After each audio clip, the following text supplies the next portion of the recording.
It's my pleasure to welcome you to our news and current affairs program, TMI, coming to you live from our Lagos Network studios on the ITV network. I am Joshua once again. On the program today, our focus would be on state policing with respect to the call by the Northern State Governors Forum for a review of the security apparatus across the northeastern states and how this would pan out with respect to the legal framework that we put together by the National Assembly to be able to curtail abuse by governors, and of course looking at the issue of securing the state is something that would be discussed this morning. And of course, I have joining me to have this discussion is Mr. Jide Ologun. He is a barrister, a legal practitioner, and of course a public affairs analyst. Mr. Jide, good morning, and thank you so much for joining us. Good morning. You're welcome. Now, let's look at the conversation around state policing. You did agree with me that each time insecurity of this nature, especially insurgency, rears its ugly head, the issue of state policing comes to the front burner, and it has become a heated conversation across various sections of the country. Some Nigerians are of the mindset that it is long overdue. We should have state policing across the federation, whereas some are of the opinion that the same, governors who are legislating for this are the same people who would abuse this when this becomes institutionalized. I give you an example of certain, times where the issue of protest, peaceful protests, are organized by some Nigerians. We'll find a situation whereby the security network are always a weapon that is used to unleash, mayhem on this person. We've seen cases where people have been tear gassed. We've seen cases where people sustain, bullet injuries, where sometimes police come out to say no live ammunition were used. What do you think about all of this when it comes to state policing in Nigeria? Thank you very much. Inasmuch as the federal government has not disposed the police system, despite some of those challenges you mentioned, then what stops it from being good for the sub-nations? If we must fulfill the mandate in Section 14, subsection 2 of the Nigerian Constitution 1999 as amended, that states clearly that the security and the welfare of the citizens shall be the primary purpose of government. And let's say this, there are some states in the country who already have security apparatus, even if not at the level of the nationally recognized police, because the police force in Nigeria is central. And you talk about Lagos, you talk about the neighborhood intelligence, you talk about the kick against indiscipline, and for the traffic, you could talk about the last mile. And some countries have even come to study some of these models in Lagos State. And don't forget that even in the transportation arena, the president, when he was governor of Lagos State, invented the BRT, bus rapid transit. So states can still come together and be secured if that is the real intention. It's just about investing into it. In the southwest region, for instance, in response to the huge insecurity that plagued the region at a time, the southwestern state governors came up with Amotekun, and the late Arakunri Akeredolu, former governor of Ondo State, was one of the arrowheads, and Amotekun is still operational, and the governors came together to fund Amotekun. And now when we talk about the constitutional powers, the laws which empowers the law enforcement agents to carry ammunition, in particular when you talk about AK-47, it's the president that has the power to grant the license for you to carry AK-47, and he can delegate it to the Inspector General of Police, who is answerable directly to the president.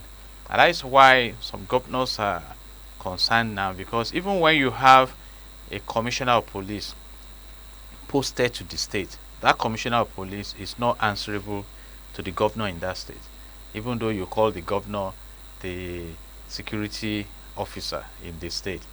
The commissioner of police is answerable to the inspector general of police that is in Abuja, and he can be transferred any moment. So those are the issues. But we have also found out that some states have been able to work robustly with the commissioners posted to their states. And I will use the brilliant example of Lagos State. You must have heard about the Rapid Response Squad, RRS, in Lagos State. It's not a state police system, but it's the federal police system adopted, so to say, by Lagos State in terms of funding to complement the security efforts in Lagos State, and it's been quite effective. So states can look at this. And I have mentioned the case of the Southwest. In the Southeast region, the ESN came up. In the North, for instance, in Kano, they have their special law enforcement agents. So these are issues, and it's a good thing now that the northern governors are coming together to support the state police, because I recall in 2015 they were vehemently opposed to state police, giving the excuse that the northern part is not as rich in terms of monetary terms like the Southwest to fund the project. In fact, that's the area we'll be talking about, because you made mention of the issue of complementing, the central police system, which is the Nigerian police force that we have seen in Lagos. You mentioned some certain security network like the Neighborhood Watch and the rest of them in Lagos. That of the Southwest, we have Amotekun, funded by the Southwest governors. Now, the issue about having a similar thing replicated in the Northeast might not be far-fetched, but the question of funding might be another issue. Don't also forget that before long, we've had issues with governors, especially in some regions, who are still battling with even paying the minimum wage of 35,000, let alone the new minimum wage that is being proposed right about now. How do you think this would fare if eventually it becomes enacted and then passed into law for approval? Do you think that the northeastern governors will be able to have the funding required to be able to have it see the light of day? Thank you very much for that brilliant question. You see, a wise man said that you really don't know how strong you are until you are left with no option than to rely on your strength to escape in some circumstances. You see, so it's because a state police has not been put in place by the National Assembly through the amendment of the Nigerian Constitution 1999 as amended. When that is done, they will fund it. Don't they fund political parties in the North? Don't they collect security votes? In fact, we were on a sister TV program where somebody came before we stepped in and alleged that some of these governors get as much as like 1 billion per month of security votes, and that sometimes they only give 20 million to some of these security operatives. So what happens to their lifestyle? Exactly, they should do more funding. It's a matter of prioritization.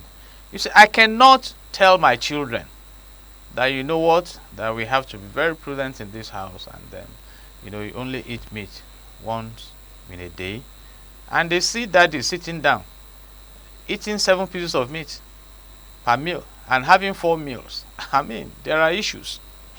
So I'm tired of, you see, I think we need to resolve a crisis first. The crisis of amplifying the status and comfort aspect of office. You see, how many of these governors don't have at least 12 exotic SUVs in their convoy? You know how much an SUV goes for? What's their lifestyle? How much do they spend on entertainment? You see, what kind of properties do they buy? I mean, if you want your people secure, you can fund it. So after all, they all have access to the federation account. Money is shared.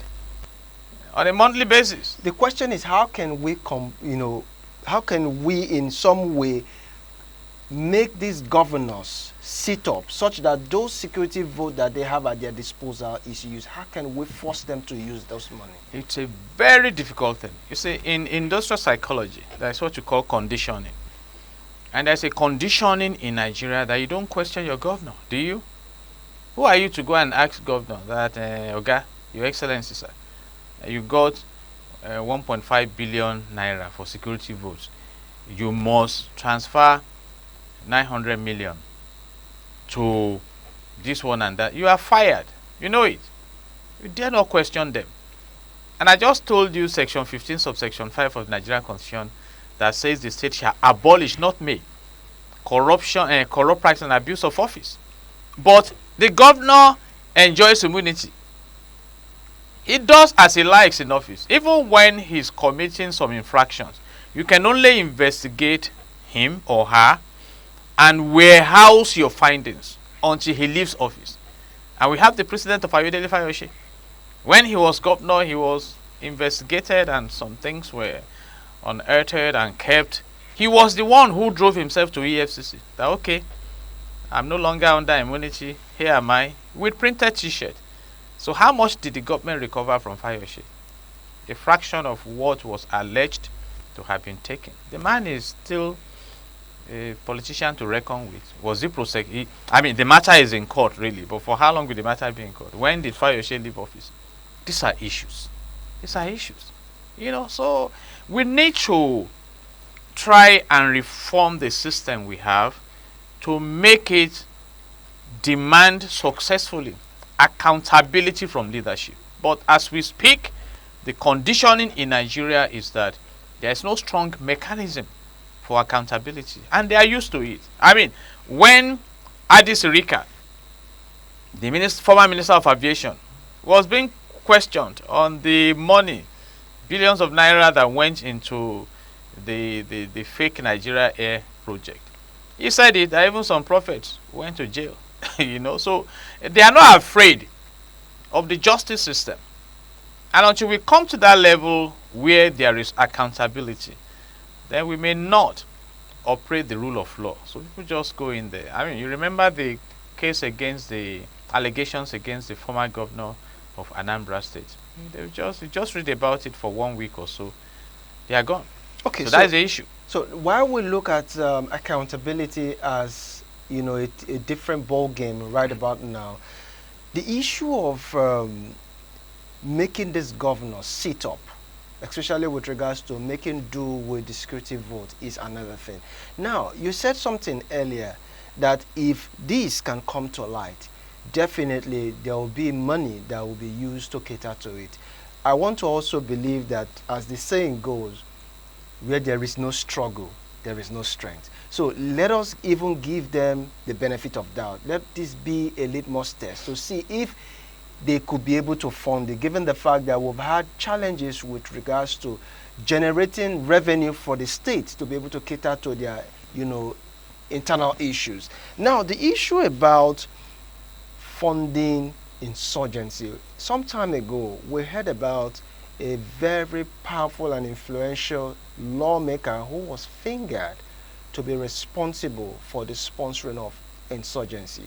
Do you think that when it comes to fighting insurgency, we should also not look at the issue of those at the profiting end? Perhaps they might be having collaboration with some state actors to be able to carry out the nefarious act. What's your thought on that? My thought on that is as disturbing as ever. I read with the beauty of academic when the former chief of army staff was talking about kinetic and non-kinetic engagement. And I think in the kinetic arena, we spent billions, I think about $5 million buying Tucano jets. Those are infrastructures. What about the superstructures? Those who will manage Tucano jets. On occasions, some have allegedly misfired, killing civilians instead of insurgents. It's a matter of dealing with the fundamental issues. The governor of Plateau State, who is should be the chairperson of the Northern Governors Forum, is complaining that some politicians are behind some of these things. But you know them. Are they animals? Are they angels? Are they ghosts from Pluto? They are amongst us. Honorable Dele Alake came on air to tell the world that powerful people are behind illegal miners. And those are sponsors of banditry because they must cover up their atrocities by diversion. As a form of distraction. Exactly. They must wrestle for power. You know them. The former governor of Kaduna State, El Rufai, said that they were in communication with bandits. He is still alive. In fact, he was in the committee, they made recommendations, but now he has left the ruling party. So I don't know to what extent they look at those recommendations. Sheyi Gumi, who has decided to keep quiet now, went into the forest to take photographs with bandits and their sophisticated weapons. They know them. Senator Oshiomhole Adams rose up in the Senate to say that the government knows the oil thieves and some of the troublers of the land.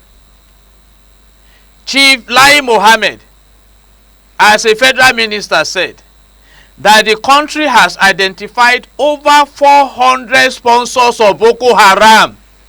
I did not say it. Who are they? How many have been arrested? How many have been prosecuted? And Dubai, far away in the United Arab Emirates, identified 6 Nigerians who are sponsors of Boko Haram. They were arrested, investigated, prosecuted, and jailed. Some to life imprisonment, some to 10 years.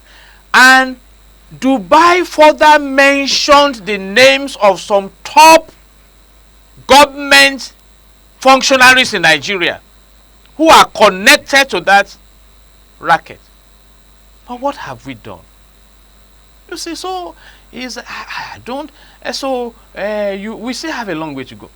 This morning I read that about 21 illegal refineries were dismantled in the Niger Delta.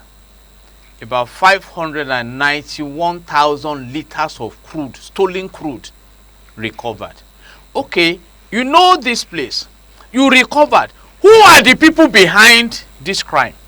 Untouchables. And as long as these untouchables appear to be more powerful than the government, we are going nowhere. But I can let you know that next to God Almighty, who lives forever, the next powerful force is the government force. So maybe when we have the kind of leadership that really wants to sanitize the nation, we begin to touch these untouchables because they have very solid structure. Perhaps some of them are also influential in determining who becomes leader. You know, they visit each other when elections are coming. You know, so these are the issues. So when you say that these individuals, because it has been a tall order to be able to identify and unmask those at the profiting end. So for the most part, what we keep seeing are just picking of individuals who were involved in the crime. How about those who are at the profiting end? So it has become a tall order.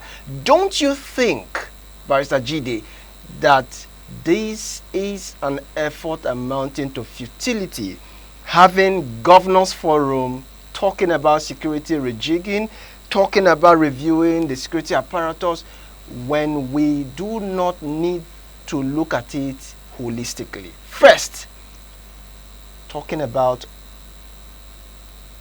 making a pronouncement, so to speak, as these individuals who are criminal and a terrorist group. We remember during the last administration, it didn't take the federal government so long to proscribe IPOB as a terror group.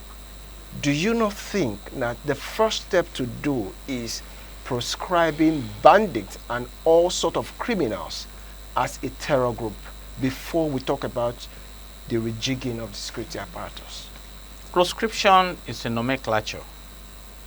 It doesn't have the capacity to stop crime, because crime is a lifestyle. No, there's a reason why I asked. Because if there is a prescription of certain individuals as a terror group, then the issue of repentant Boko Haram, as the case may be, will not be in place. You may Don't you think so? You may choose to even call them saints in your country, but the global communities have labeled them as terrorists. But we are also giving them some level of pardon and viewing them as repentant Boko Haram. That is what I just told us. And please, let me go to the specifics, because there is what we call content analysis. And you, in answering my question, in your mind, form your own opinion or conclusions.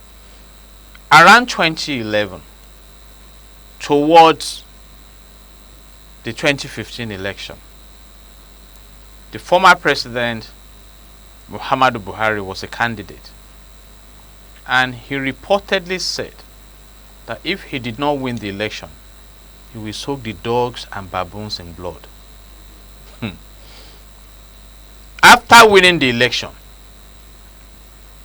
a member who was not satisfied in the party came out to say that they imported bandits into the country for that purpose.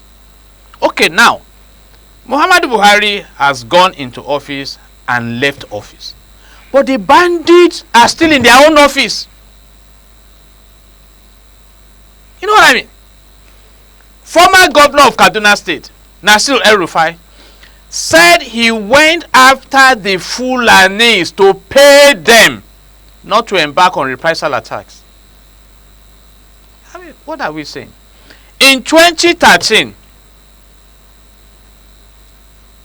former President Muhammadu Buhari reportedly said that clamp down on Boko Haram is injustice to the North.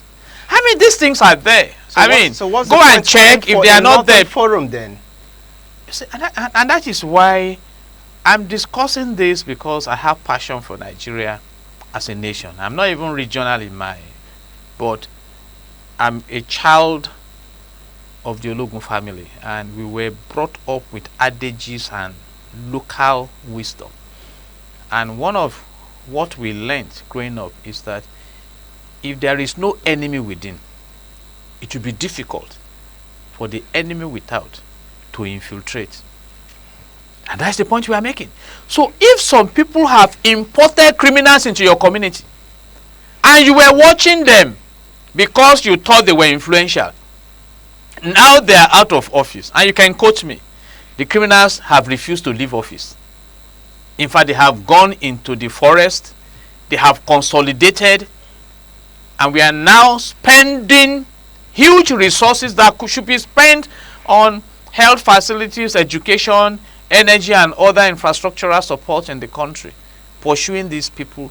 Did you not hear how much ECOWAS reported that the kidnappers mobilized in Nigeria within the space of 1 year? Now let's look at the issue of the framework yeah, to curtail abuse, especially if this is institutionalized. What's your take on that? Because it's already institutionalized. There are two mindsets here. The president is trying his best, really. But like I said, if there is no support from those local communities, if the people directly affected are not interested, if they cannot touch the powerful ones amongst them who are oppressors, then what can the government do? That's the question. Remember the case of Southwest, when these Yoruba Nation agitators came up and they started making noise. The Southwest elders, they ordered the demolition of their properties and they dealt with them seriously. Have you heard about Yoruba Nation agitation again? As prominently as it was coming up. That is it. Boko Haram started around 2000 in Maiduguri, northeastern part of the country, as an ideology that Western education is corruption. Were they not there? So they did not hear Yusuf Mohammed indoctrinating young ones within the country and from outside the country. Were they not aware that some prominent Nigerians imported bandits from the Sahel region? And these are issues. But fortunately, you can reverse this trend. And what you need to do is not to protect anyone you have identified as the enemy of the state. That is the worst thing that can happen to this country. And that appears to be what is happening. Let's throw away this regional. Now, who are the main victims? We were doing an analysis yesterday. Somebody came before us on a TV station also. And the man said that from their report, that 90% of insecurity in Nigeria is domiciled in the north. Governor Zulum is shouting now in Borno State. Plateau State is on fire. You know, Benue State, killings. In fact, at a time, the governor, former governor of Niger State, shouted that about 89% of the local government areas have been taken over by these hoodlums. You know, demanding tax from. In fact, and again, by extension, what these people do, these terrorists, is to give the citizens that they have captured the sense of security, that your government has not been able to cater for you. We will cater for you. Did we not read? Did you also not read? Talking about the concerned stakeholders. When some bandits beheaded farmers in Borno State. Over 40 farmers. For what reason? That they did not take permission from them. They did not settle them to go to their farms. I mean, let's wake up in Nigeria. It's one of two things. It's either the president and commander-in-chief of the armed forces is just looking at these people and say, okay, you started it, enjoy it. Now, but I believe that the state has the power to clamp down on insecurity in this land, because without security, you cannot attract foreign direct investments. Now, as we part away, is it likely impossible for us to kiss goodbye the issue of negotiating with terror group, as we have seen in recent times, given the fact that the northern state governors are coming up with this plan? Is it likely possible? It's a possibility. Hamas will be meeting the Israeli and I think one of these countries. Zelensky and Putin are likely to be meeting, you know. Right now, India and Pakistan, they are each other's necks. But you meet, you negotiate. But El-Rufai said he is against negotiation, that you kill these bandits. He's one of them now. He's an elder. Right. That's a in the beautiful north. place to So live. whatever approach you want to take, Section 14, subsection 2 of the Nigerian Constitution 1999 as amended says, the security and the welfare of the citizens shall be the primary purpose of government. That's a beautiful place for us to leave this conversation, because we are pressed for time. Thank you so much, Barrister Jide Ologun, legal practitioner and public affairs analyst, for coming on the show. We really appreciate the time. God bless Nigeria. All right, that's our offering this morning for you.